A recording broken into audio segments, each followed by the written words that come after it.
I own 7 multinational corporations with a net worth in the billions of dollars. Yet, throughout our 6 years of marriage, my husband never knew the truth. He always thought I was just an ordinary housewife, revolving my life around the kitchen, family dinners, and a few small side hustles just to kill time. Until one day, right after being promoted to vice president of his company, he unexpectedly asked for a divorce. What shocked him the most was that I agreed. Immediately, no tears, no begging, not even a single question. And that very moment marked the beginning of the days where he would have to pay the price for his choices. Let us dive into the story. That evening was our 6th wedding anniversary. Dinner took place at a Michelin-starred restaurant overlooking Central Park in the heart of Manhattan. The soft golden lighting reflected off the glass windows, and smooth jazz played just loud enough to set the mood. From the outside, anyone would think we were a blissfully happy couple enjoying a romantic evening. But only I knew that from the beginning of the meal to the end, my husband's eyes constantly avoided mine. His name was Nathan. Throughout dinner, Nathan barely touched his favorite glass of Cabernet. He kept glancing at his phone, locking the screen and staring off with a heavy frown, looking like a man forced to make a painstaking decision. I knew exactly why. I had known about his affair for nearly a year. The other woman was Mia, his executive assistant. She was 5 years younger than me, beautiful, smooth-talking, and knew exactly how to stroke a man's ego. In Nathan's eyes, she was a breath of fresh air after years of a quiet, predictable marriage. In my eyes, she was just a delusional girl grasping at things that didn't belong to her. I knew where they met, where they went, and even the expensive designer gifts Nathan secretly bought her using his year-end bonus. I even knew Mia had started touring luxury condos in Manhattan, fully believing the day she would become the VP's wife was fast approaching. But I never said a word. Not because I was afraid of losing my husband, but because I wanted to see exactly how far Nathan would go. After dinner, we returned to our luxury penthouse on the Upper East Side.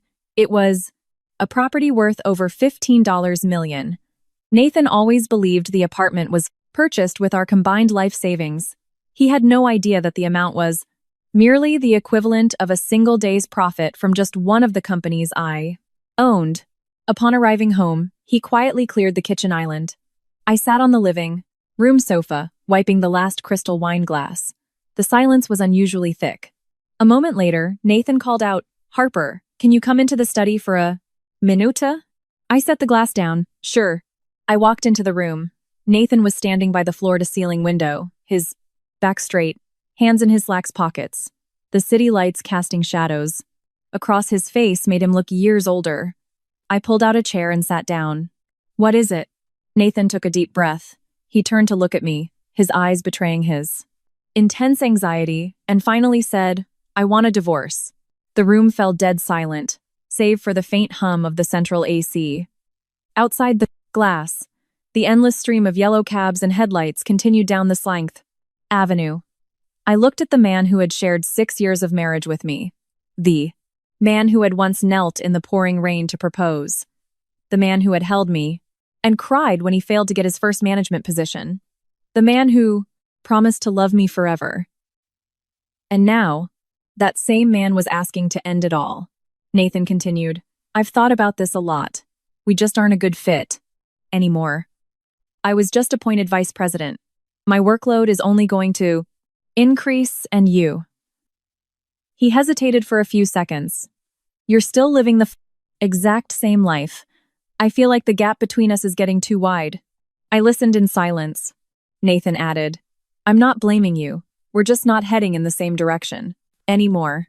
It sounded like such a beautiful, civilized, and logical reason. That is, if I didn't know there was another woman hiding behind those words. I looked him dead in the eye and softly replied, "All right." Nathan froze. "What did you say?" "I agree to the divorce." His expression shifted instantly. His forced calm vanished, replaced by blatant shock. "You're not going to ask why?" "I just told you. Our personalities don't match. Our paces are different. The gap." I smiled faintly. "I understand." Nathan stared at me as if seeing me for the very first time. Perhaps in his imagination, I was supposed to cry, demand answers, cling to him, and list out the sacrifices of our 6 years together. But no, I just calmly agreed. After almost a minute of silence, Nathan asked again, "Do you really not want to save this marriage?" I shook my head slightly.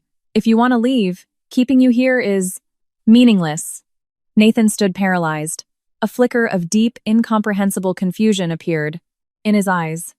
It seemed even he hadn't expected things to go this smoothly. I stood up. "We can discuss the paperwork tomorrow. I'm a little tired." With that, I turned and left the room. Even as the door clicked shut behind me, I could feel his eyes tracking my every move. I didn't sleep that night.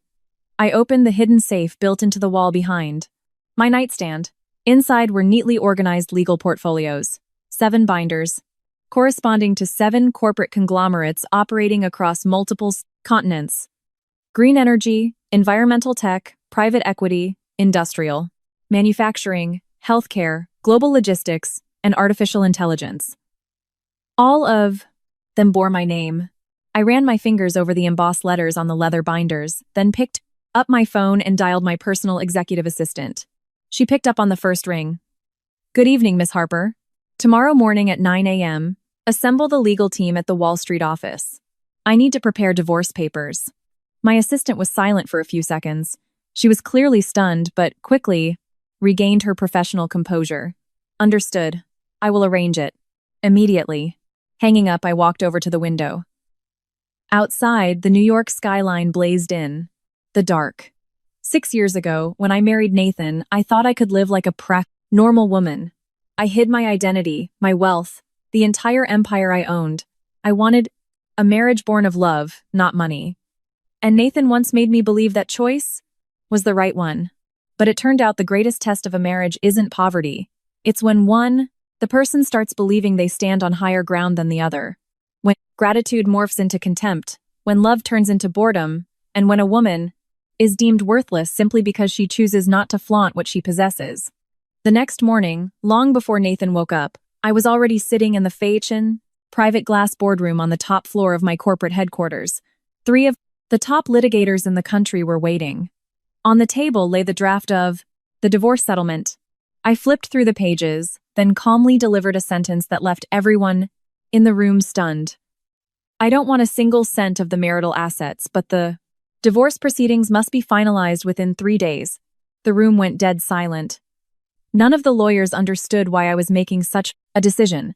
Only I knew that what Nathan considered his life's greatest assets were, to me, nothing more than a grain of sand in the desert, and what I was about to do after this divorce was the true beginning of this story. Just then, my assistant's phone buzzed. She glanced at the screen, and the color drained from her face. "Miss Harper, we have a situation. That woman, Mia, she just showed up at Nathan's office, publicly boasting to her coworkers that she's about to become the new VP's wife."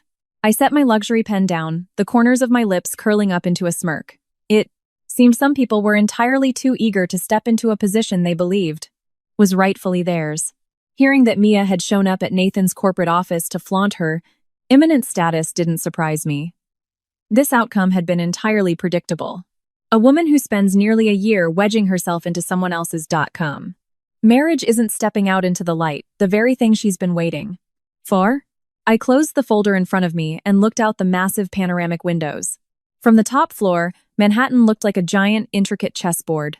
Down below, millions of people were rushing to make a living.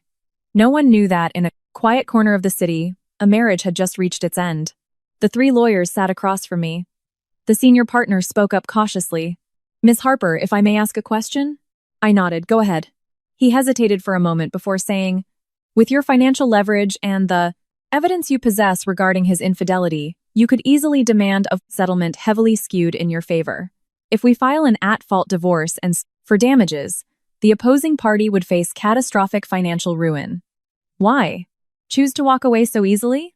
I gave a faint smile. "Because what I want to take back from him was never money." The room fell silent. I looked down at the wedding band still resting on my looting finger. 6 years ago, Nathan slipped it onto my hand. Back then, we were young, renting a tiny 400 square foot walk-up in Brooklyn. The summers were brutally hot, and a rusty box fan rattled all night. Nathan used to hold me in that sweltering room and tell me that as long as we loved each other, he could live in that tiny apartment for the rest of his life and still be the happiest man alive. Human beings are strange. When they have nothing, they find it so easy to be genuine. But the moment they grasp a little bit of success, they suddenly forget who they used to be.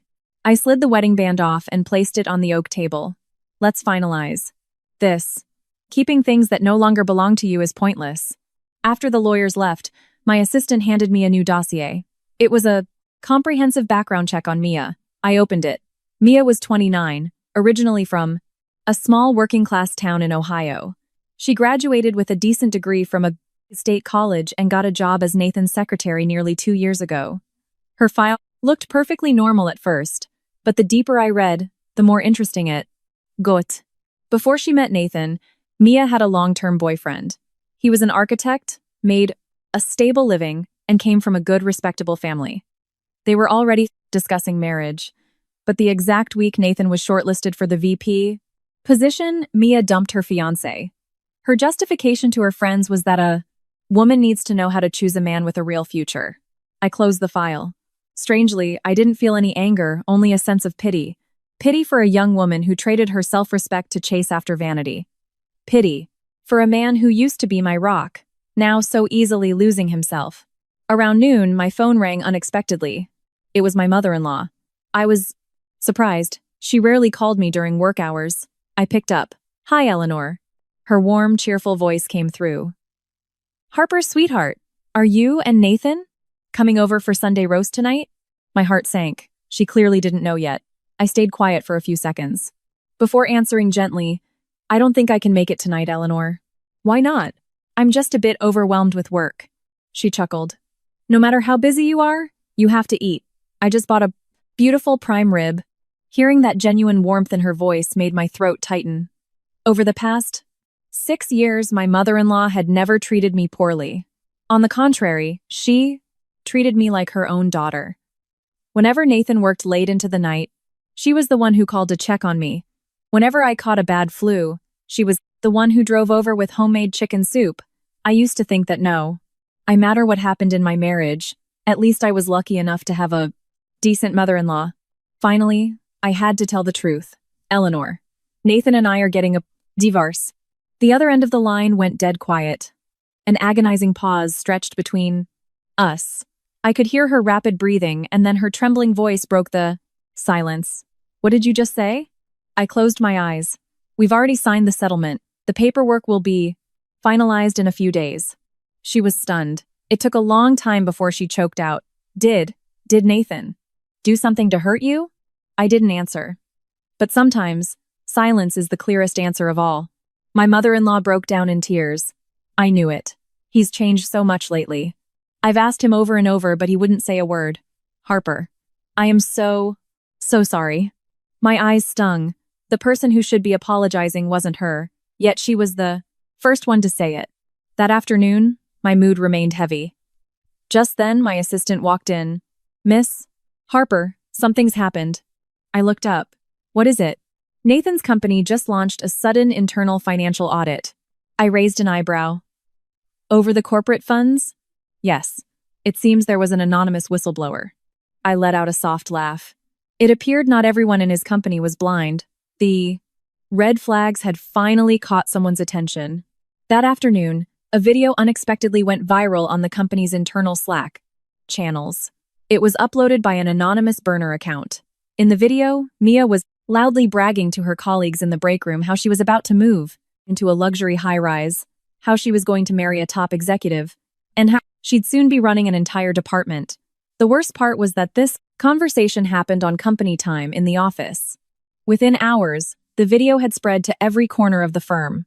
Whispers and gossip were everywhere. Nathan's reputation began to violently shake. By the end of the day, I received a text from a familiar number. Nathan. He hadn't initiated contact since the night before. I opened the message. It was just one short sentence. "Harper, can I see you tonight?" I stared at the screen for a long time. A year ago, I would have dropped everything and said yes. But everything was different now. I typed back. "If you have something to say, say it now." It took him nearly 5 minutes to reply, "Harper, I feel like everything is spiraling out of control." I laughed out loud. Out of control? How ironic. When he betrayed our marriage, he didn't think about that. When he sat with Mia, planning their glamorous future, he didn't think about that. Only when the consequences began to threaten his position and his reputation, did he suddenly realize things weren't going his way. Before I could type a response, my phone buzzed again. This time it was a text from the private investigator I had hired. It read, "Miss Harper, just intercepted. Something critical. Nathan is secretly meeting with a major board member. Tonight, they are discussing how to cover up the embezzled funds." I read the message, my eyes growing cold. So, even at this very moment, Nathan had zero genuine remorse. His biggest fear wasn't his shattered marriage. It was the VP chair shaking beneath him. I slowly locked my phone screen. Outside the window, a blood-red sunset was descending over the New York skyline. A massive storm was brewing. And I knew perfectly well that this storm wasn't just forming over the city, it was silently rolling right into Nathan and Mia's lives. They just hadn't realized yet that what awaited them was far more terrifying than the events of today. After receiving the PI's text about the secret meeting, I didn't reply. Immediately. I set the phone face down on my desk and slowly poured myself a cup of Earl Grey tea. Steam wafted up into the air, but inside, I felt none of the phyla steams wafted up into the air. Burning rage that had consumed me when I first discovered the affair. Perhaps, when someone is hurt for too long, their emotions simply flatline. Not because they've forgotten, but because they've seen through the illusion. I used to love Nathan with all the sincerity of my youth. I believed that as long as we were a team, we could overcome any hardship. But love can never be sustained by one-sided effort. When someone decides to change their heart, no amount of trying from the other side will make a difference. That evening, I went back to the penthouse earlier than usual. Nathan wasn't home, and the living room was pitch black. His suit jacket from yesterday was still draped over the back of a chair. Everything looked exactly like a normal day from the past 6 years. But only I knew this place was no longer a home. I went to the closet, pulled out my largest piece of Rimowa luggage, and began packing. It wasn't as much as I thought. A few sets of clothes, my favorite, books, gifts from my parents, and a few old photographs. Every time I picked up an item, memories flooded back. Our wedding photo taken by the Brooklyn waterfront. In it, Nathan was smiling brightly, his eyes looking at me with nothing but absolute devotion. I sat on the edge of the bed looking at it for a long time, then finally tossed it back into the drawer. Some beautiful things belong in the past. Holding on to them only causes pain. Around 9 p.m., the front door clicked open. Nathan was home. He froze the second he saw the suitcase sitting in the middle of the living room. His already exhausted face turned ashen. "What are you doing?" I calmly folded my last sweater. "Packing." "Where are you going?" "A hotel." Nathan rushed forward. "Why do you have to move out?" I looked at him. "We're getting a divorce. Living together has lost its purpose." Nathan fell silent. His gaze dropped to the suitcase. After a long moment, he asked in a raspy voice, "Harper, do you really have to be this cold-blooded?" I let out a soft laugh, light but sharp enough to make him flinch. "Cold-blooded? Who do you think was the one who betrayed this marriage?" Nathan lowered his head, unable to speak. For the first time in days, I saw genuine guilt flash across his face. But sadly, it was too late. I grabbed the tearing/NEN2 handle of my suitcase and headed for the door. Right at that moment, Nathan's phone rang. The caller ID flashed brightly. "Mia." Nathan immediately panicked. He moved to decline the call, but I had already seen it. I just smiled. "Answer it. She's probably waiting for you." Nathan looked at me, his eyes full of agonizing conflict. He finally answered, "It." I wasn't trying to eavesdrop, but the penthouse was too quiet. Mia's voice echoed clearly through the speaker. "Where are you? I've called you a dozen times. What is going on with the financial audit? HR called me in today for an interrogation. I'm terrified." "Nathan!" Nathan lowered his voice. "Don't panic. It's not as serious as you think."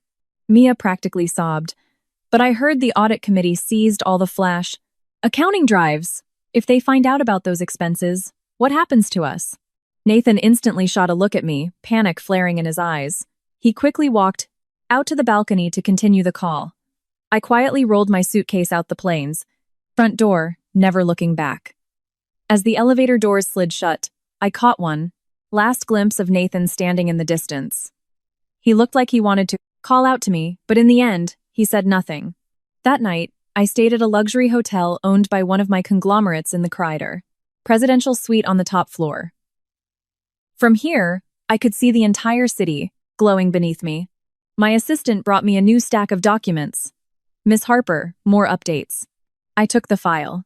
It was the leaked financial reports from Nathan's company. The more I read, the deeper my frown grew. Because the misused funds weren't just a few $1,000s as initially suspected.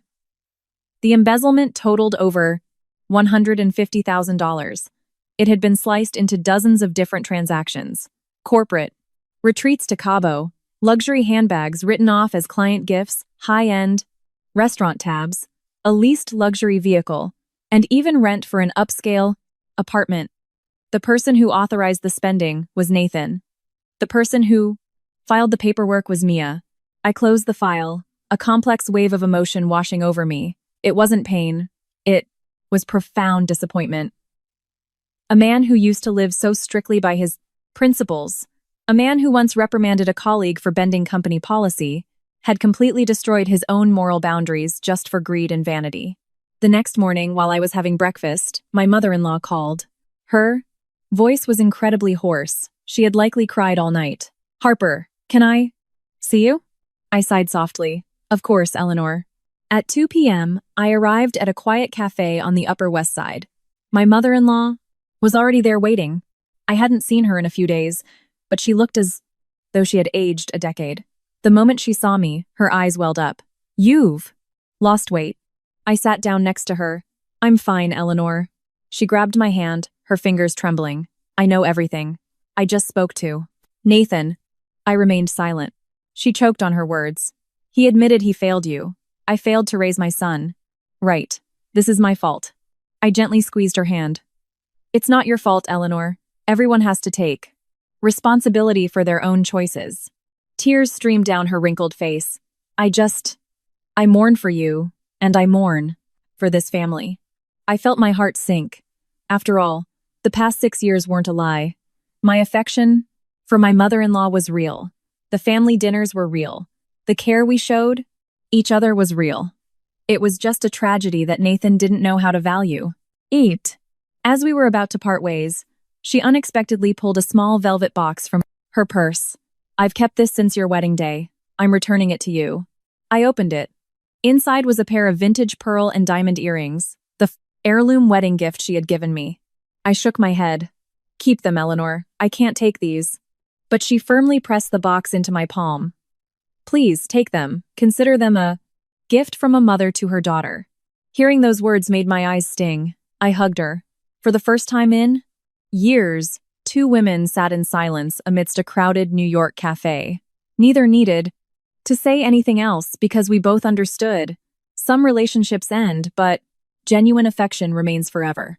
Later that evening, the moment I walked back into the hotel suite, my phone rang. Non-stop. It was my assistant.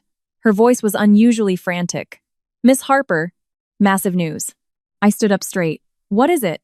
Nathan's company just held an emergency executive meeting. The audit committee confirmed the financial violations, and the first person suspended pending investigation. She paused for dramatic effect. "Is Mia." Outside, the first raindrops of a heavy storm began hitting the glass windows. The city lights blurred against the wet streets, creating a scene that was beautiful yet deeply melancholic. Mia had been suspended. The news arrived, faster than I anticipated, but what truly caught my attention was Nathan's reaction. According to my assistant's brief, during the emergency meeting, the board demanded written explanations from every individual tied to the flagged Prayton explanations expenses. Since Mia was the one who directly processed the fraudulent paperwork, she was suspended immediately. As for Nathan, since he was a newly appointed VP, he wasn't sanctioned yet. They needed time to verify his involvement, but everyone in the corporate world knew it was only a matter of time. Once the corporate world knew it was only a matter of time. Internal audit board sinks its teeth in. Nobody escapes unscathed. I was about to close my laptop when my phone buzzed again. It was Nathan. I stared at the screen for a few seconds before finally answering. The line was deathly quiet. I could hear his heavy, ragged breathing. Harper. His voice was wrecked. Are you busy? What is it, Nathan? Just say it. He stayed quiet for a long time. Mia got suspended. I know. Everyone knows. Your company's internal drama is public gossip at this point. Nathan sighed, sounding utterly defeated. Harper, I feel like my whole world is collapsing. I didn't respond. Because I knew the truth. His deepest fear wasn't losing Mia, nor was it losing our marriage. It was losing his status, his reputation, and the executive chair it had taken him 10 grueling years to climb into. Sure enough, a few seconds later he continued, the board is starting to suspect me. Some major shareholders are putting pressure on the CEO. If this gets dug up any deeper, He trailed off. I asked calmly. So, what exactly do you want? Silence stretched across the line. Finally, he spoke slowly. I want to see you. Just once, please? I watched the raindrops streaking down the glass. Once the divorce papers are finalized, we can talk logistics. There is no need to meet right now. I hung up the phone. My heart didn't even skip a beat. Perhaps when the deepest wounds have already scarred over, people find true closure because they simply stop caring about the why. The next morning, I returned to my corporate headquarters. It was a normal work day, but my schedule was packed. A teleconference with Japanese partners, parents partners, European investment briefing, a strategy meeting for a new green tech hub in the Midwest. It was nonstop. Just before noon, my assistant walked in. Miss Harper, there is a guest here to see you. Who is it? Nathan's father. I was caught off guard. Since our wedding, my father-in-law Arthur had always been a man of few words. He was a retired high school history teacher who lived simply and rarely interfered in his children's lives. I stood up and walked into the reception lounge. Arthur was sitting rigidly on the leather sofa. His hair looked significantly whiter than before. Seeing me enter, he immediately stood up. Harper, sit down, please. I poured him a cup of tea. Arthur, what brings you here? He didn't answer immediately. Only after a long pause did he speak. I came to apologize on Nathan's behalf. I froze. He bowed his head deeply, a man nearing 70, a teacher respected by generations of students, now forced to bow his head to his daughter-in-law because of his son's sins. I quickly stood up. Arthur, please don't do this. I don't blame you or Eleanor. He sighed, his eyes full of sorrow. But I blame myself. Since he was a boy, Nathan was always so hardworking. I never imagined he would turn out like this. I sat back down across from him, entirely unsure of what to say. Sometimes, the pain of the parents outweighs the pain of the ones actually involved. He looked at me for a long time before asking softly, Do you still love him? The question caught me off guard. I remained silent. After what felt like an eternity, I answered, I used to love him very much. He nodded. I understand. Only those who truly loved can hurt this deeply. Only someone who put their entire heart into a marriage has the courage to let go. Completely when betrayed. Before leaving, Arthur placed a small box on the coffee table. This is a gift Eleanor had prepared for you a long time ago. I'm giving it to you on her behalf. I opened it. Inside was a simple, elegant silver locket. It wasn't overly expensive, but it had been kept in pristine condition. My eyes involuntarily welled with tears. After he left, I sat in silence for a very long time. 6 years of marriage. What I regretted losing the most wasn't the house or the time, but the genuine affection of two people who truly saw me as their family. That afternoon, a sudden twist occurred. My assistant rushed into the office, looking extremely tense. Miss Harper, huge problem. I looked up. What now? Mia was just brought in by the police for questioning. I paused. Over the embezzled funds? Not just that. My assistant slammed a file onto my desk. During the audit, the company found forged invoices, altered financial records, and evidence of intentionnel document falsification.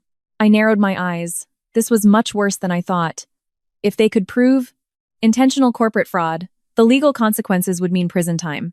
Right at that moment, my phone rang. It was the private investigator, Miss. Harper, I'm tracking a live situation. Nathan is currently speeding to meet Mia. He looks completely panicked. I checked my watch. 4 p.m. If Nathan was rushing to see Mia right now, it meant he realized the situation had totally breached his control. Sure enough, barely half an hour later, the PI sent me an audio recording. It was a vicious screaming match between Nathan and Mia, captured from a distance. Mia was sobbing hysterically. "You said everything would be fine. You said it. Was just a few minor expenses." Nathan roared back. "Shut up. If it wasn't for you constantly demanding things, none of this would have happened." Mia shrieked. "Oh, so you're pinning this all on me now? You were the one who authorized the money. You bought the car, the bags, you paid the rent. And now that it's hitting the fan, it's my fault?" The sound of shattering glass echoed through the recording, and the argument escalated into pure chaos. I turned off the audio file. I didn't feel happy, nor did I feel sad. Some people will burn the world down to be together, but the moment their mutual benefits vanish, all that remains is blame and pure resentment. That night, while reviewing financial reports, I received a text from Nathan. Just one line, "Harper, I truly regret everything." I stared at the screen, scoffed, and locked my phone without replying, because there are apologies that simply arrive too late. It's not that the injured party lacks forgiveness, but rather that the cracks are too deep to ever be sealed. Again, outside, the rain poured heavily. Lightning flashed across the Manhattan sky. Simultaneously, my assistant's phone rang. She checked the screen and her face instantly went pale. "Miss Harper, the board of directors at Nathan's company just issued a new mandate." I looked up. "What mandate?" She swallowed hard, her voice laced with shock. "They are convening an emergency tribunal tomorrow morning. The agenda is to formally vote on stripping Nathan of his vice president title." I quietly closed the file in front of me. Knowing that the board was holding an emergency meeting to axe Nathan didn't bring me the joy people might expect. Instead, a hollow, indescribable emptiness settled in my chest. Perhaps it was because I had witnessed every step of his journey to get there. I vividly remembered his first day working at that company. He had worn a cheap, off-the-rack suit bought on clearance, standing in front of our cracked mirror, tying and retying his tie dozens of times. Before walking out the door, he turned and asked, "Harper, do I look like a successful Wall Street guy?" I had laughed, very much so. In reality, the suit was a size too big, and his dress shoes were scuffed. But, in my eyes, he was the most passionate, reliable man in the world. And yet, just a few years later, everything had rotted away. I sat staring out the office window until my phone buzzed. It was my assistant. "Miss Harper, the meeting starts tomorrow at 9 a.m. "I know. There's something else." Her voice dropped. "Someone inside Nathan's company secretly filed a report with the SEC. I frowned. "The SEC? The content? It's not just about the embezzled funds anymore. There are signs of collusion with third-party vendors to artificially inflate contract values." I stayed silent. This was completely new information. If this was true, the severity of the situation had just escalated from corporate misconduct to federal fraud. After hanging up, I reopened the investigation files. For months, I had never actively tried to destroy Nathan. I had only gathered evidence to protect myself in the divorce. But it seemed many others were secretly gunning for him. Once you lose the trust of the collective, your downfall is only a matter of time. The next morning, the New York sky was unusually gloomy. As I walked into my own corporate boardroom, I received a text from my mother-in-law. "Do you have a minute? I need to see you." I immediately called her back. Her voice was scratchy. "Harper, I just got to Nathan's office building." My heart sank. "What's wrong, Eleanor?" "Security won't let me up. They said he's in a closed-door meeting." I could hear the tears in her voice. An elderly mother, standing in the cold lobby of a corporate skyscraper just waiting for news of her son. The image made my heart heavy. "Go home, Eleanor. I'll let you know as soon as I hear anything." She was quiet for a moment, then asked softly, "Harper, if he loses everything, could you ever forgive him?" The question froze me. I stared at the empty space ahead, taking a long time to answer. "Eleanor, Forgiving someone and going back to them are two very different things. The line went silent, save for a heavy sigh. I knew she still held onto a sliver of hope that we could reconcile, but she also knew how fragile that hope was. Exactly at 9 a.m., the board meeting at Nathan's company began. My assistant fed me live updates. 10:15 a.m. A board member officially moved to suspend Nathan's executive powers. 10:40 a.m. 3 major shareholders seconded the motion. 11 a.m. The debate turned vicious. Some wanted to keep Nathan until the federal investigation concluded. Others argued the firm's stock and reputation were bleeding out. At 11:30 a.m., my phone buzzed. A text from my assistant. The results were in. I opened it. Nathan has been officially stripped of his vice president title and suspended without pay. I sat perfectly still for a long time, showing no emotion. This result was entirely expected. Around 1 p.m., as my own board meeting wrapped up, my secretary informed me I had a guest. I walked into the reception room and was completely stunned by who was sitting there. It was Mia. I hadn't seen her in just a few days, but her transformation was drastic. Her face was gaunt, her makeup smeared, her eyes darting around with sheer exhaustion and terror. The second she saw me, she practically leaped to her feet. Miss Harper. I sat down calmly. What do you want? Mia wrung her hands, vibrating with anxiety. I want to apologize. I didn't respond. She lowered her head. I know I was wrong. I know I shouldn't have interfered in your marriage. But back then, I really thought Nathan loved me. I looked at the girl. For the first time since this nightmare began, I didn't see arrogance in her eyes. I only saw panic. Mia's voice cracked. Do you know what he did? Yesterday, he blamed everything on me. He told the investigators that I forced his hand, that I demanded things, that I was greedy. Her tears spilled over. I don't deny I was wrong, but I never thought he could just wash his hands of me like that. I sighed softly. Some lessons are only learned when paid for in blood, I asked. So why come to me? Mia kept her head down. I wanted to apologize. And I wanted to warn you about something. My eyes narrowed. About what? Mia hesitated, then pulled a USB flash drive from her purse.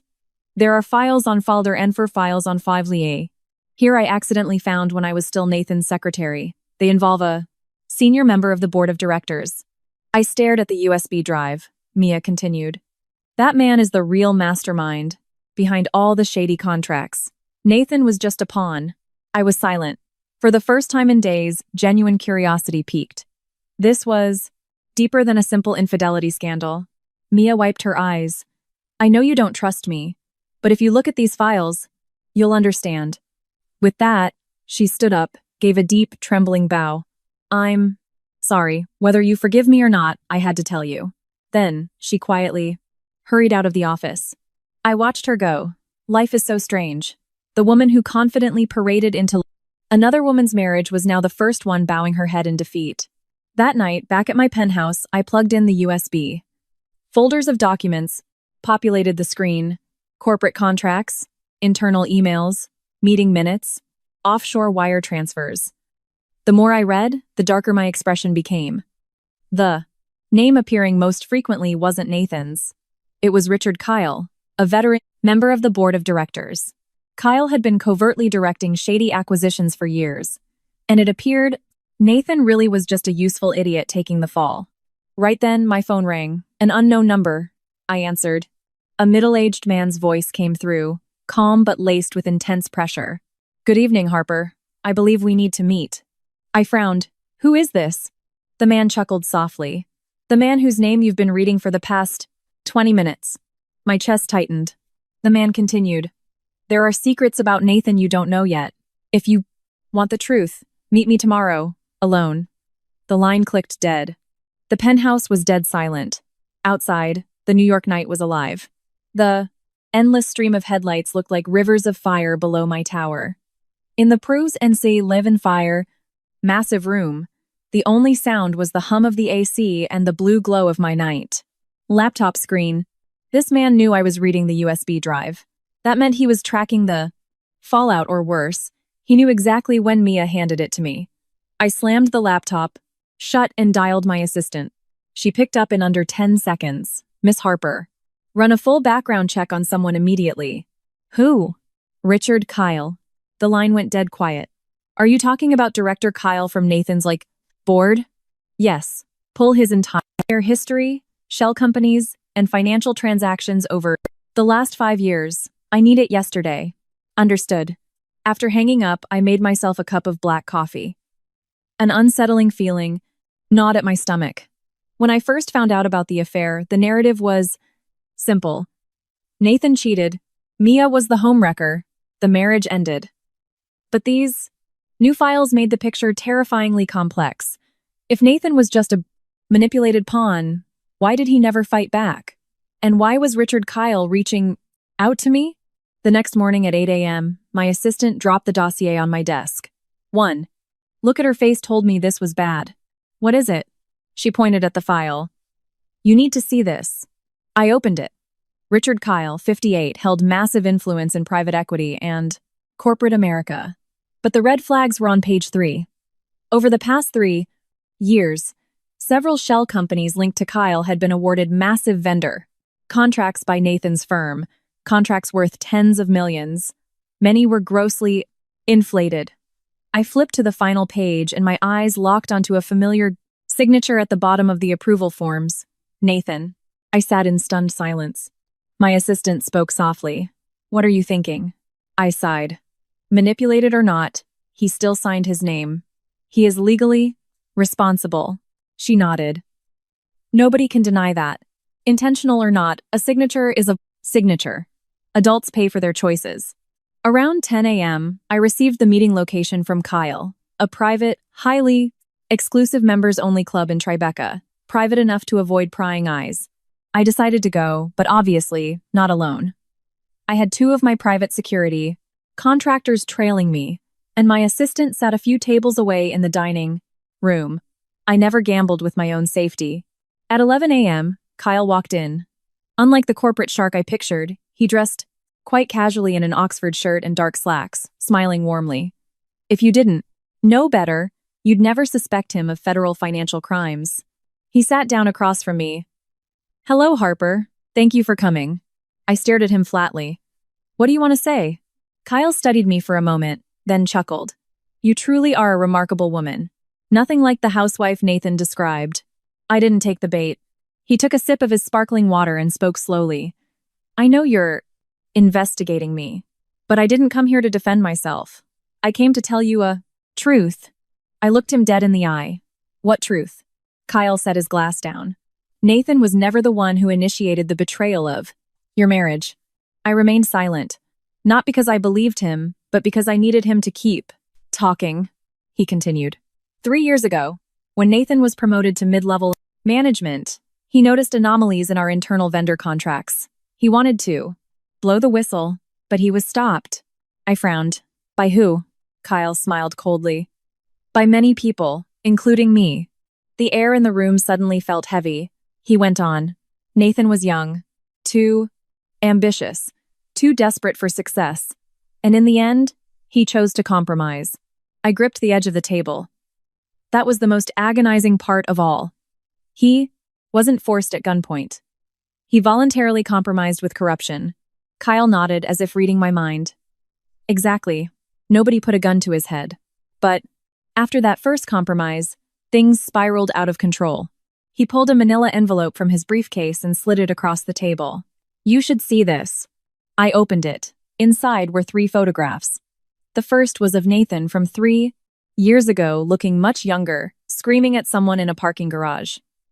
The prettiest slash in a someone in a parking garage. Second was Nathan sitting alone in a diner, looking utterly broken.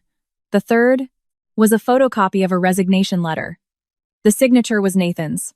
Dated 2 years ago. I looked up. What is this? Kyle replied. He wanted to quit. He really did. But in the end, he stayed. Because of the money, the power, and the intoxicating rush of climbing the Plating's corporate ladder. I looked at the photos, memories rushing back. The nights Nathan couldn't sleep. The times he snapped at me for no reason. The long periods of silent depression. It all started years ago. I just never realized it, or maybe I unconsciously chose to ignore it. Right at that moment, my phone rang. The caller ID said Mount Sinai Hospital. I was startled. Hello? A nurse's frantic voice came through. Is this Harper? Yes. We're calling from Mount Sinai ER. Your father-in-law, Arthur, was just brought in by ambulance. I bolted upright, my heart hammering against my ribs. What? What happened? He collapsed on the street. We are running emergency cardiac tests right now. My mind went entirely blank. The gentle old man who had just sat in my office, drinking tea. How could he suddenly be in the ER? I grabbed my purse. Kyle looked at me. Is something wrong? I didn't answer. I just sprinted out of the club. The second I got into my SUV, my phone rang again. It was Nathan. His voice was shaking so violently I barely recognized it. Harper, my dad is in the ER. The doctors say it's bad. I stared at the New York traffic flying by the window, a wave of intense dread washing over me. Because I knew that if anything happened to Arthur, the person who would suffer the most wasn't just Nathan, but Eleanor, the woman who had loved me like her own flesh and blood. The drive from Tribeca to Mount Sinai took 20 minutes, but it felt like an eternity. Sitting in the back of the SUV, I kept checking my watch, Arthur's face flashing in my mind. The kind, retired history teacher who had just bowed his head to apologize to me. He was old, but he always carried the dignified composure of an educator. I never expected a call like this. When I arrived, the harsh fluorescent lights of the ER hallway stung my eyes. The distinct smell of antiseptic made my chest heavy. From a distance, I spotted my mother-in-law sitting on a plastic waiting chair. She was hunched over, hands gripping each other so tightly her knuckles were white. Her hair seemed to have grayed even more in just one afternoon. Hearing my footsteps, she looked up. The moment she saw me, her bloodshot eyes flooded with tears. Harper. I rushed over and held her by the shoulders. Eleanor, don't panic. What did the MS doctors say? She choked out a sob. They're running more tests. He just collapsed. Stranger called 911. I sat beside her, her hands feeling like ice. It was then I noticed Nathan, standing at the far end of the hallway. In just a few days, he had withered away. His usually immaculate suit was wrinkled, his eyes sunken with dark bags from severe insomnia. The man who used to confidently command boardrooms now stood like a hollow ghost. Nathan saw me. His eyes flickered at you, but he only gave a slight nod. Nobody spoke. A while later, the ER doors swung open.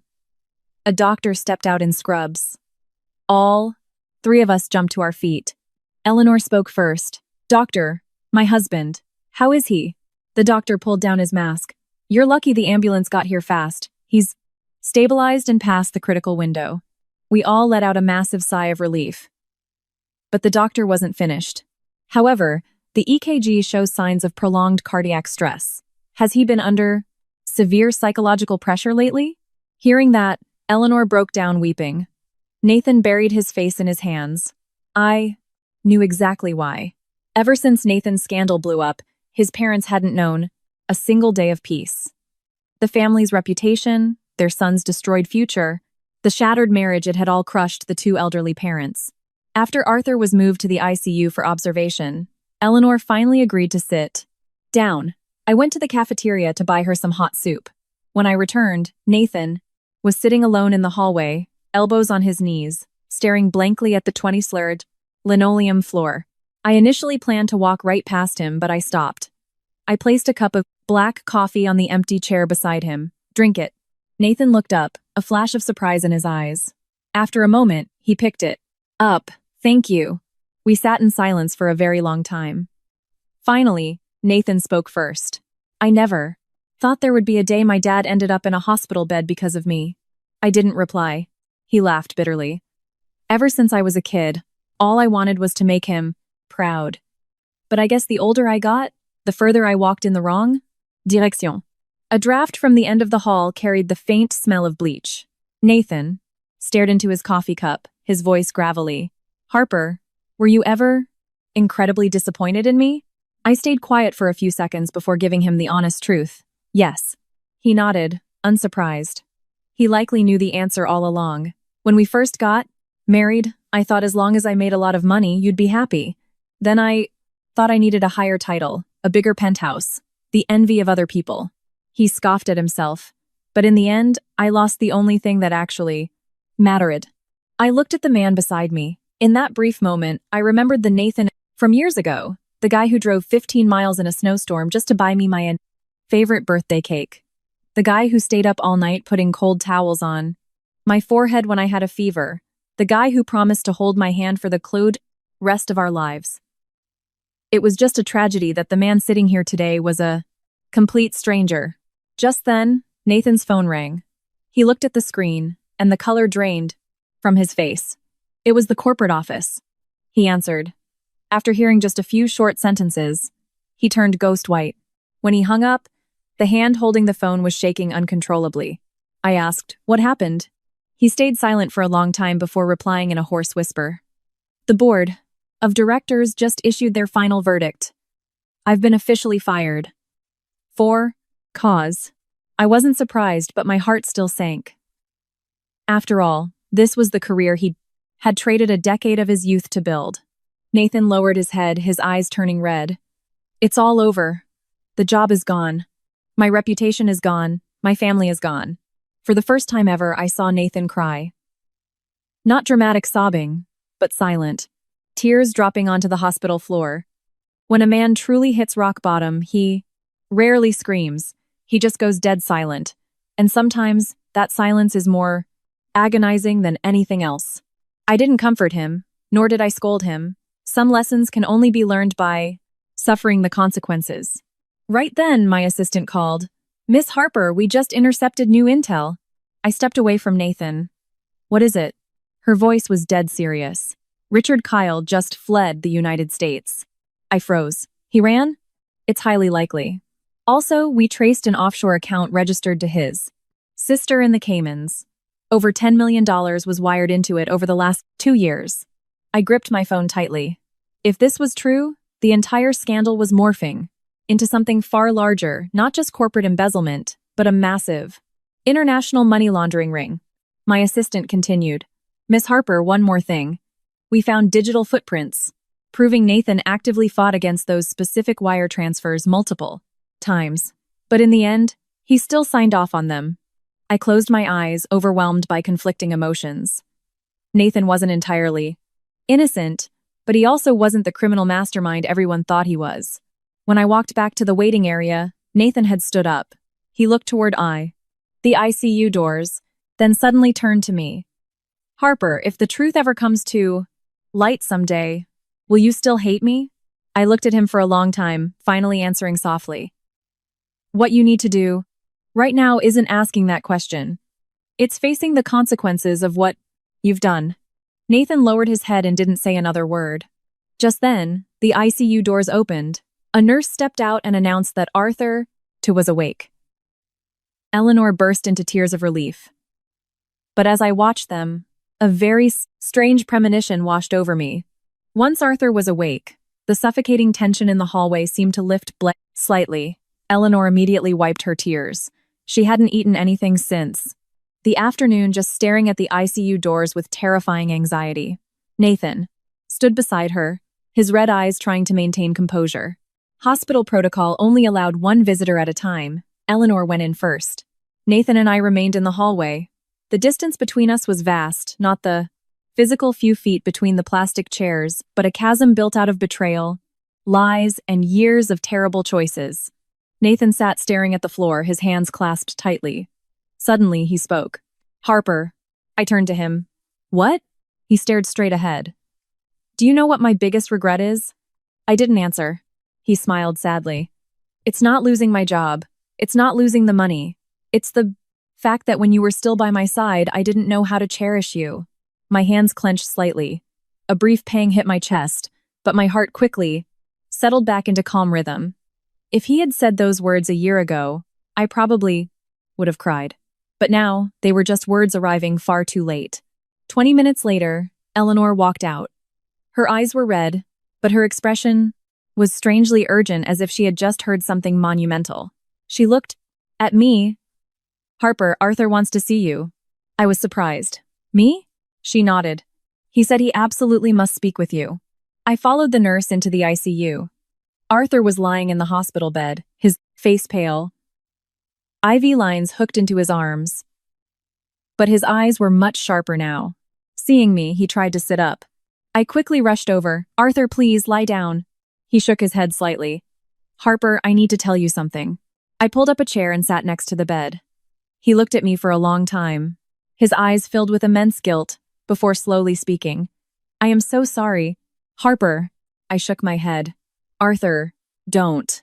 Whatever happened between Nathan and me has nothing to do with you and Eleanor." He sighed weakly. "It does."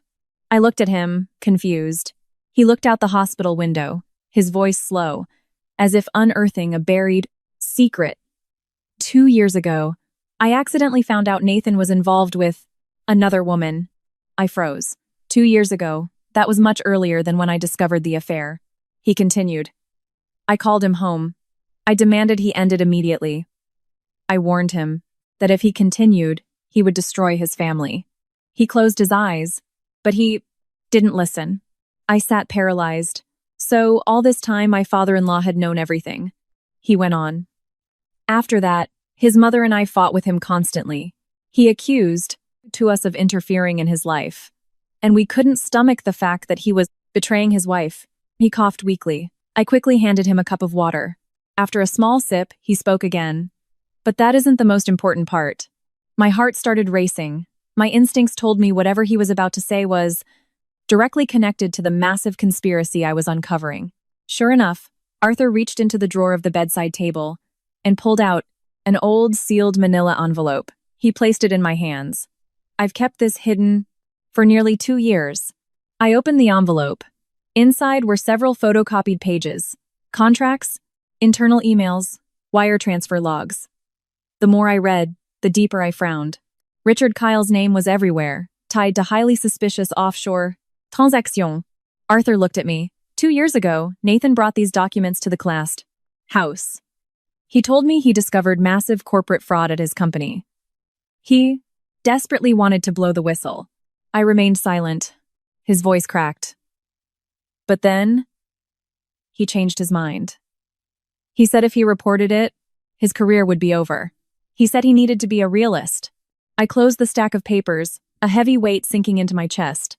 That was the exact moment Nathan made his choice, and he chose wrong. Arthur looked at me with pleading eyes. I am not defending him. What he did was unforgivable. But I need you to know, he wasn't always this kind of man. I lowered my head slightly. I understand. Right then, my phone buzzed in my pocket. It was my assistant. I excused myself and stepped out into the hallway to answer. Her voice was frantic. "Miss Harper, red alert. Our assets just confirmed Richard. Kyle has not left the United States." I was shocked. "What? Where is he?" "He's hiding out at a private estate in the Hamptons. And we just intercepted something huge. He met with a criminal defense attorney this morning and is trying to secure a private jet out of a secondary airfield." I instantly understood. He was making a desperate run for it. If he made it out of the country, the critical evidence would vanish with him. I was about to give an order when my assistant added, "That's not all. We just found out Mia's bank account received a wire transfer of $500,000 from a shell company tied to Kyle." I froze. "The money? Where did it come from?" My blood ran cold. The pieces of the puzzle aggressively snapped together into a horrifying picture. Mia wasn't just the other woman. She was a plant, a pawn, actively placed on the board by Richard Kyle, or at the very least utilized as a tool of blackmail. I walked back into the hospital room, my mind spinning with variables. Just as I entered, the door opened behind me. Nathan walked in. He looked at his lock-to father, then at me, sheer exhaustion radiating from his body. Arthur called out to him softly. Nathan approached the bed. Arthur looked at his son for a long time, then delivered a sentence that sucked the air out of the room. "Do you remember the audio recording I told you to keep?" Nathan's face morphed instantly. He stood frozen in place. "Dad, why are you bringing that up now?" Arthur sighed. "Because it's time." I looked between the two men, completely lost. Nathan turned ghostly pale, his hands shaking. A wild panic flared in his eyes, a look I had never seen on him before. Arthur turned to me, his voice raspy but resolute. "Harper, There is a recording. You need to hear. It will explain why Nathan changed, and it will tell you exactly who orchestrated this entire nightmare. My heart hammered in my chest. I looked at Nathan. He dropped his head, refusing to object or deny it, just squeezing his eyes shut like a man who had finally run out of oxygen. Arthur pointed a trembling finger at his leather satchel on the table. Harper, please hand me the digital recorder. I did as asked. It was an old Sony dictaphone. Arthur took it, and with a shaky thumb, pressed play. A moment later, the voices of two men filled the quiet ICU. One was Nathan, the other was Richard Kyle. The recording was from nearly 2 years ago. Nathan's voice sounded younger, vibrating with intense stress. I will not sign off on this, Richard. These vendor contracts are fraudulent. If this continues, it's a federal crime. Kyle's voice echoed back, chillingly calm. You're young, Nathan. You don't understand how the world works. Business isn't black and white. If you want to sit at the big table, you need to be flexible. Nathan fired back. Flexible doesn't mean committing fraud. I'm taking this to the oversight committee. The recording fell dead silent for a few seconds. Then Kyle laughed, a low, terrifying chuckle that sent ice down my spine. Are you sure about that? Who do you think the CEO will believe? A mid-level director with a mortgage or a founding board member? Nathan didn't answer. Kyle continued softly. Furthermore, you have aging parents. You have a lovely wife. You have an incredibly bright future ahead of you. Don't burn your entire life down over some naive fantasy of corporate ethics. The sound of a chair scraping against the floor echoed, followed by Nathan's furious voice. Are you threatening my family? Kyle chuckled again. I'm just showing you reality, Nathan. The recording clicked off. The ICU descended into absolute silence. I sat immobilized. A bizarre cocktail of emotions swirled inside me. It wasn't total forgiveness, nor was it complete sympathy. It was just a profound, hollow sadness. So, from the very beginning, Nathan saw the corruption. He wanted to fight it. He wanted to do the right thing. But in the end, he chose to surrender. Arthur looked at me, his eyes heavy. After that meeting, Nathan changed. He never brought up blowing the whistle again. He never talked about quitting. He just threw himself into his work like a man possessed by demons. Nathan kept his head bowed, his fists clenched tight. I know I was wrong. His voice was wrecked. Back then, I thought if I just stayed quiet this one time, just one time, everything would be okay. He laughed a wretched, bitter laugh. But it turns out, the first compromise always demands a second one. And a third. Nobody spoke, because we all knew it was the absolute truth. The moment a person sacrifices their principles the first time, every subsequent betrayal becomes exponentially easier. After a few minutes, I stood up. Arthur, get some rest. I need to step outside. For a moment.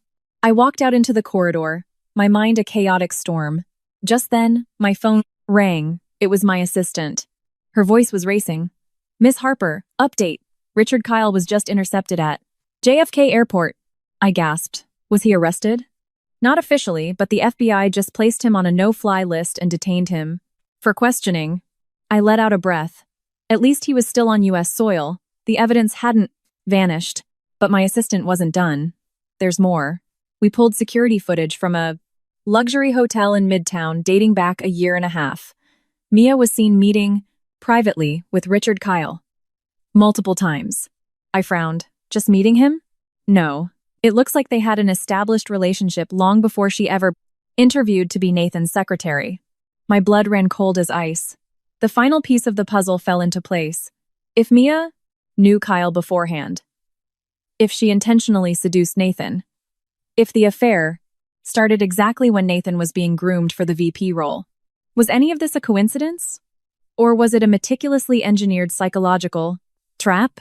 That afternoon, I left the hospital and headed straight to my corporate Nessanen headquarters. During the drive, my brain worked in overdrive. On one side was my ex-husband who had betrayed me. On the other was a terrifying corporate conspiracy pulling strings in the dark. I didn't know how to feel, only that the whole truth was yet to be fully dragged into the light. As soon as I walked into my office, my assistant handed me a fresh dossier. Look at this. I opened it. It was a phone log between Mia and a burner number. There were dozens of calls lasting hours. The receiver of those calls was Richard Kyle's personal fixer, and the logs dated back almost 3 years long before Mia ever met Nathan. I looked up. Are you absolutely certain about this? We cross-referenced the cell tower data. It's an undeniable match. I closed the file, my heart heavy. This confirmed my worst fear. Mia was never just an ambitious homewrecker. She was a Trojan horse planted in Nathan's life.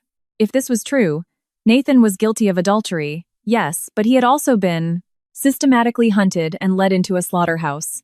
Suddenly, my office door burst open. I was shocked. Standing in the doorway was Mia. But unlike her visit the other day, she looked like a hunted animal. Her face was chalk white, her hair a tangled mess, her clothes disheveled. The moment she saw me, she slammed the door shut behind her, her voice trembling violently. Miss Harper, please, you have to help me. I stood up. What is going on? Mia burst into hysterical tears. They are looking for me.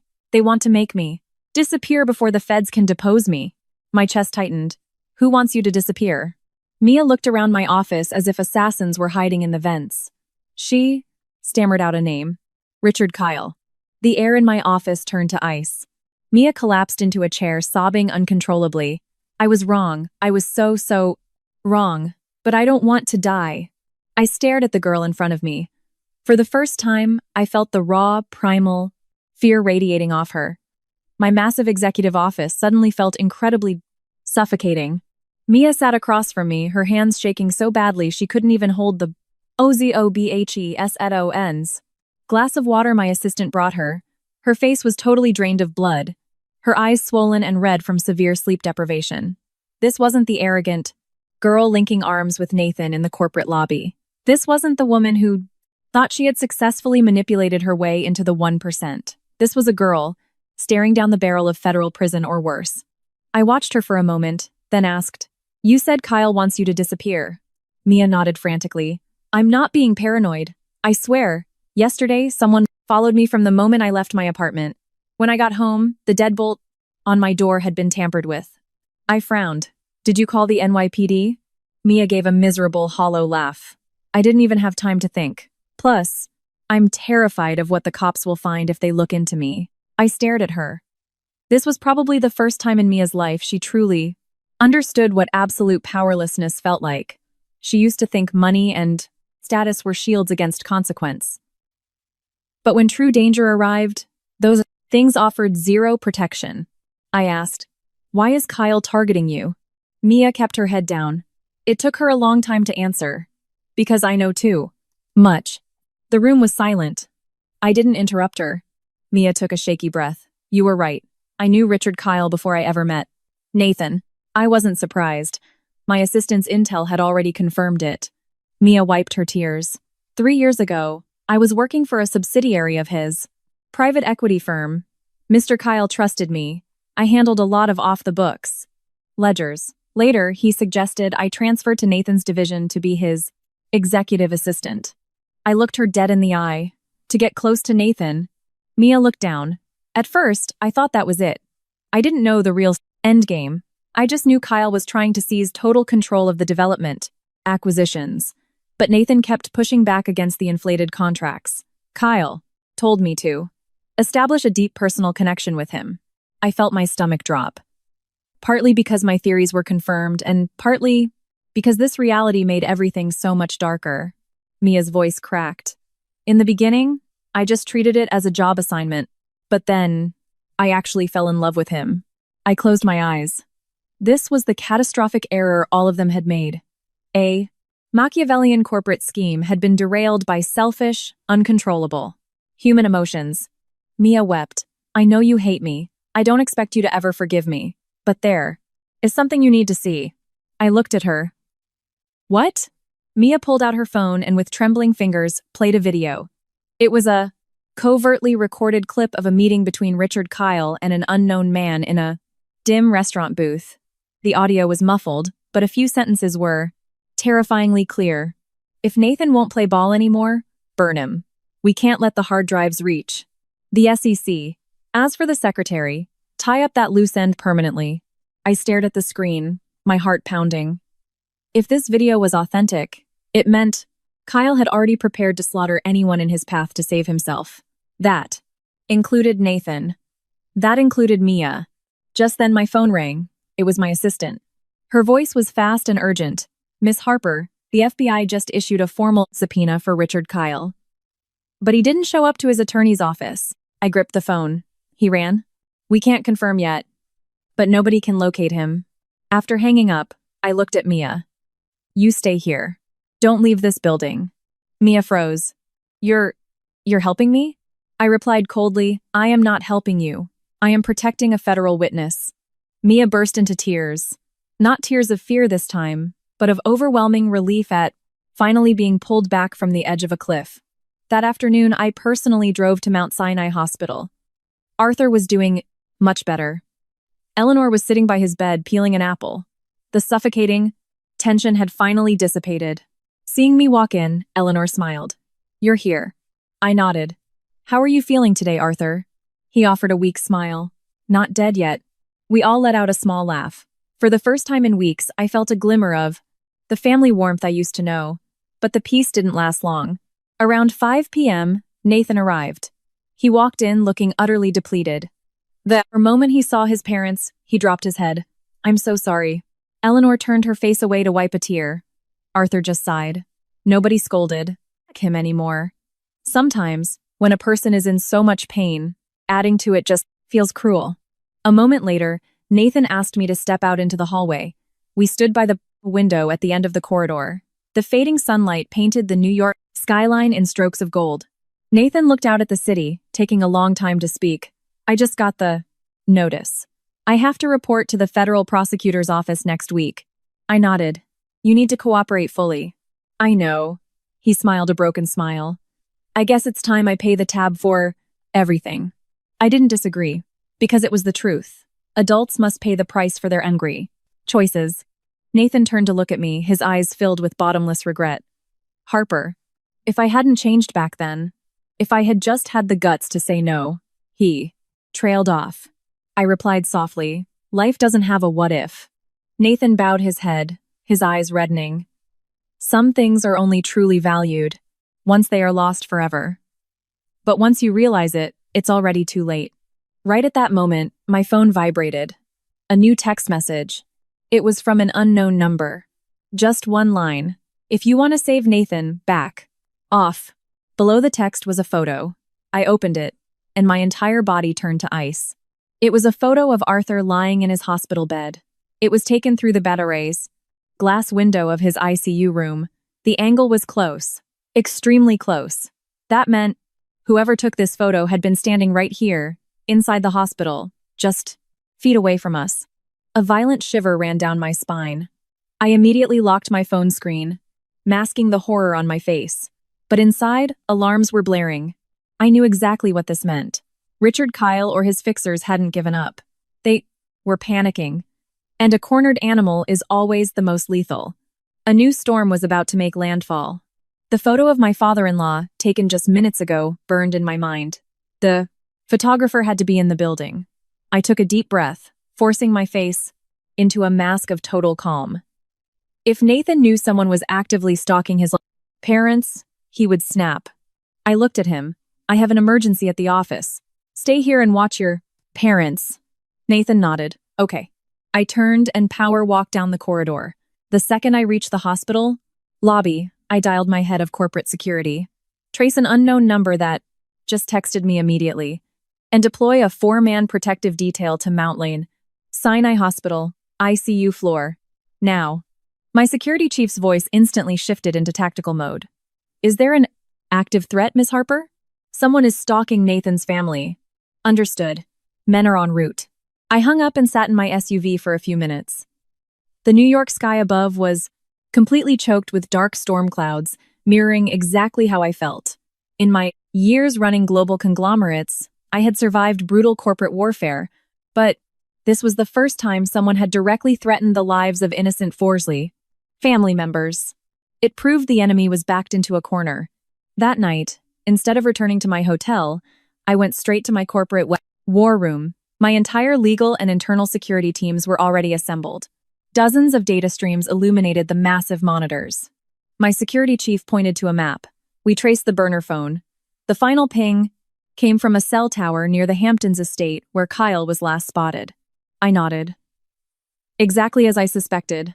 He continued. Also, the offshore account holding Mia's $500,000 has been officially frozen by the Department of Justice. The feds are officially tearing this apart. I leaned back in my leather chair, my eyes scanning the reports. The net was rapidly closing around Richard Kyle. But my gut told me he still had one final card to play, and that card almost certainly involved Nathan. Around 1 a.m., my assistant practically kicked the door open, looking absolutely stunned. "Miss Harper, breaking news." Did they catch Kyle? No, he turned himself in. The entire war room fell silent. Nobody could comprehend why a billionaire, executive trying to flee the country, would suddenly walk into an FBI field. Office and surrender. My assistant read the alert off her tablet. But here's the crazy part. He's refusing to speak to the feds unless he gets a private, recorded meeting with Nathan first. I frowned deeply. With Nathan? Yes. I barely slept that night. The next morning, when I arrived at the hospital to check on Arthur, I found Nathan standing alone in the courtyard. The morning sun illuminated his hollow, exhausted face. He clearly had already received the news. Seeing me, he walked over. "I just spoke with my attorney. The U.S. Attorney's office approved it. Kyle wants to see me." I asked, "Are you going?" Nathan looked up at the sky. "Yes, I need to know why. Why all of this happened."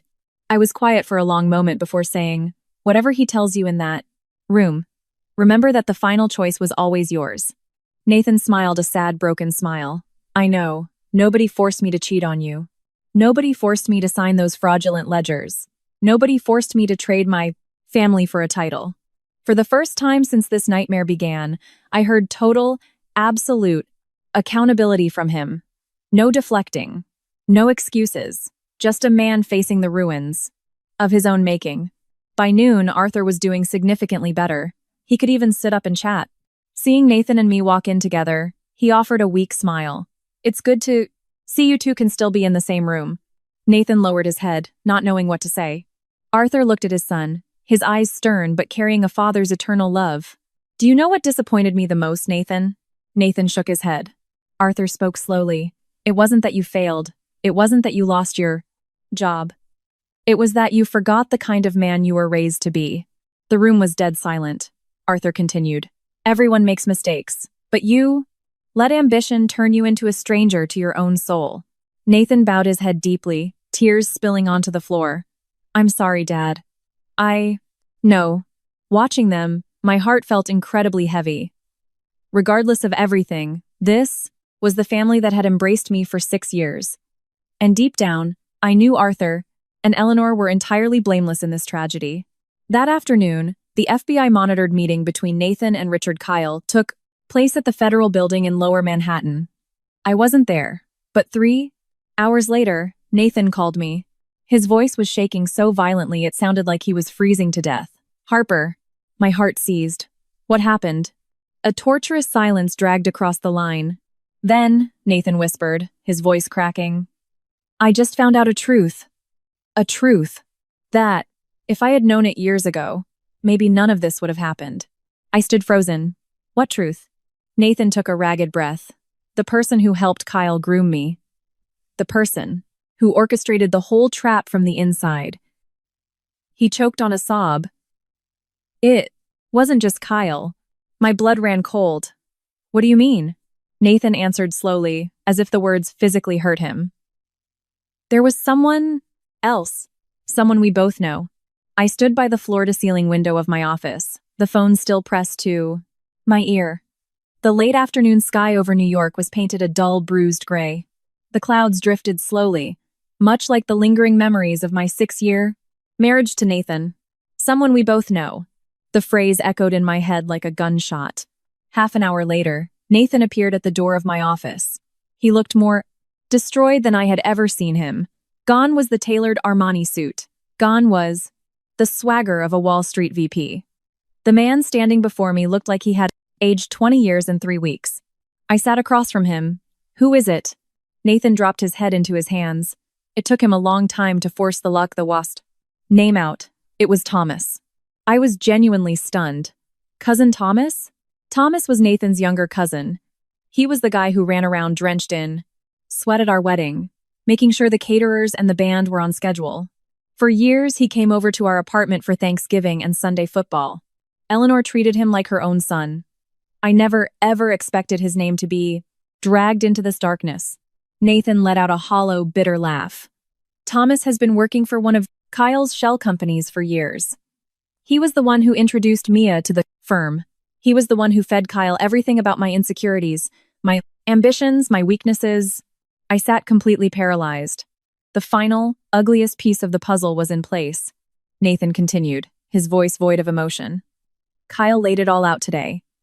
When he realized I wouldn't play ball with the fraudulent contracts, they used Mia and Thomas to box me in. They knew I was desperate for the VP promotion. They knew I had a massive ego. They knew I wanted to prove I was a big shot. They weaponized my own vanity against me. He laughed again, a sound devoid of joy. But at the end of the day, the person who pulled the trigger was me. I looked at Nathan. He was right. No matter who set the trap, no matter who dangled the bait, Nathan was the one who signed the ledgers. Nathan was the one who destroyed our marriage. Nathan was the one who chose the wrong path. Nobody could serve his sentence for him. 2 days later, the federal indictments dropped. The entire scandal went public. Richard Kyle was charged with multiple counts of wire fraud, embezzlement, and racketeering. Several executives went down with him. Cousin Thomas was arrested by the FBI as a co-conspirator. Mia flipped and became the prosecution's star witness, securing immunity but earning a permanent stain on her record. As for Nathan, because he wasn't the mastermind, he avoided federal prison. But he pled guilty to criminal negligence and corporate malfeasance. He was permanently stripped of his executive licenses, fined heavily, and given probation. His career on Wall Street was instantly, violently, and permanently over. The name that was once featured in Forbes 30 under 30 lists vanished into disgrace. No more corner offices. No more sycophants. No more limitless future. On the day his sentencing was handed down, I didn't go to the courthouse. But my assistant sent me a press photo. In the picture, Nathan was walking down the press photo, courthouse steps. His eyes were calm, but deeply exhausted. I stared at the photo for a long time. I felt no vindication, no triumph, just a profound, quiet pity for a man who could have lived a beautiful, honorable, and happy life, but chose to burn it to ash with his own hands. 3 months later, Arthur fully recovered. His heart was stable. Eleanor called me often, and occasionally, I still visited their house in the suburbs for dinner. Every time I went, Eleanor cooked my favorite meals. She still called me her daughter. That never changed. One crisp autumn afternoon, as I was leaving, Eleanor walked me out to my car. Her voice trembled slightly. Harper, I know you and Nathan will never be together again. I stayed silent. She smiled a heartbreaking smile. But I still want to thank you. Thank you for treating this family with such genuine love for 6 years. A tear rolled down her cheek. He was the one who was wrong, not you. I hugged her tightly, my own throat thick with emotion. Sometimes, the most valuable thing you take away from a shattered marriage isn't the assets you keep, but the grace and decency you manage to preserve. 1 year later, my conglomerate had just successfully acquired 2 massive tech firms in Silicon Valley. My workload was heavier than ever, but my life felt incredibly light. I no longer had to analyze someone's lies. I no longer had to lie awake at 3 a.m., gripped by paranoia. I no longer had to desperately hold on to a man who had already walked out the door. On a cold winter evening, I attended a global economic summit in Chicago. After the keynote speech, I was walking through the convention lobby when I unexpectedly saw Nathan. He was standing near the coat check, wearing a simple, off-the-rack dress shirt. The flashy Rolex was gone. The arrogance was gone. I had heard through the Plosenstein grapevine that he was now working as a mid-level compliance consultant for a Blanksfrey, small logistics firm in the Midwest. The pay was modest, but the hours were stable, and he spent most of his weekends taking care of his parents. When our eyes met across the crowded room, he gave a small, polite nod. I smiled back. No hatred, no resentment, just two people who had once walked a very long road together. Nathan walked over, stopping a respectful distance away. Harper, how have you been? I'm doing well, I replied. And you? He smiled softly. I'm okay. A brief, comfortable silence settled between us. Then he looked at me with profound sincerity. I've wanted to say this to you for a long time. Thank you. I didn't ask why because I knew. Thank you for the years we spent together. Thank you for not pushing me off the cliff when you had the power to do so. Thank you for letting me walk away with the last shred of my dignity. Nathan bowed his head slightly. And I am truly sorry. I smiled. This time it was a smile of absolute, genuine peace. I accept your NESLO apology. But it's time we both live our own lives. He nodded, his eyes glistening, but he didn't try to beg or hold on. Because he finally understood that while some mistakes can be amended, some losses are permanent. We turned and walked in opposite directions. Behind us lay the past. Ahead of us was the future. I stepped out of the convention center into the freezing Chicago wind. The city, lights blazed against the night sky. In that moment, a very simple truth became crystal clear to me. The greatest punishment for a cheater isn't the loss of money or status. It is waking up every single day for the rest of their life, haunted by the agonizing regret of what they destroyed with their own hands. Nathan lost his empire, he lost his happy home, and he lost the woman who truly loved him. That was the ultimate price of his betrayal. As for me, I had finally learned how to release the past and step into the data. Light. Because true victory isn't found in destroying the person who hurt you. True victory is building a magnificent, beautiful life from the ashes they left behind. After all the chaos and heartbreak, Harper and Nathan's story doesn't end in violent revenge, but in a quiet, undeniable truth. Every choice comes with a price tag. When faced with the intoxicating temptations of wealth, power, and vanity, people often fool themselves into believing that stepping out of line just once won't hurt, that compromising your morals just one time will go unnoticed. But the universe doesn't work that way. One wrong step today lays the foundation for a catastrophic fall tomorrow. One small lie breeds 1,000 more. And when the house of cards finally collapses, what you lose isn't just your bank account or your title. You lose the trust, the love, and the people who genuinely cared for you. Nathan had it all. A rising career, a wife who silently, fiercely supported him, a family that loved and respected him. But because he couldn't cherish what he held in his hands, he lost everything. The deepest agony he faces now isn't the loss of his vice president title, it's the agonizing reality of watching the porter lose load. Woman he loved walk away, knowing he has absolutely no right to ask her to stay. While time can heal many wounds, some missed opportunities will never circle back. Through this story, we are reminded that loyalty is not just a marital obligation, it is the ultimate form of respect for the person who stood by you during your darkest, hardest days. When success finally arrives, what matters isn't how high you climb, but whether you manage to keep your soul and the core values that got you there in the first place. Money can be re-earned. Careers can be rebuilt. But once trust is shattered, it can almost never be restored to its original shape. And if you are currently navigating the pain of betrayal, remember this. The ultimate display of strength isn't plotting revenge against the one who broke you. It is learning how to gracefully walk away, just like Harper, who refused to let hatred dictate the end of her marriage. She chose to protect her dignity, maintain her grace, and forge a brilliantly successful life on her own terms. That is the greatest triumph a person can achieve. Thank you for taking the time to follow this story to the very end. If this narrative resonated with you or offered a meaningful perspective on marriage, family, and the heavy cost of our choices, please share it with your friends and loved ones to spread a positive message. Remember to cherish the people standing by your side. Live authentically, love deeply, and hold on to your happiness before it turns into a lifetime of regret.